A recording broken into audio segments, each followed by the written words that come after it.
అయితే ఇక మా ప్రాణం తీసి ఈ రాజ్యం ఉంచుకొని దేశం ఉంచుకుంటా ప్రాణం తీసుకుంటా అనేది నేను తీసేది. ఓకే, మనకేది లేదు, మనకి ఏం అడగంటది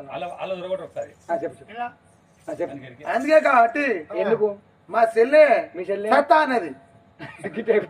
అయితే మనం పోతానంటే మా చెల్లె సత్తా అన్నది. ఏమంటావు?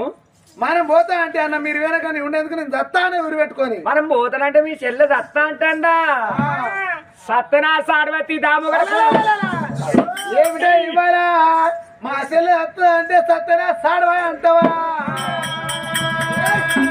ఇక రామ రామ కోదండ రామ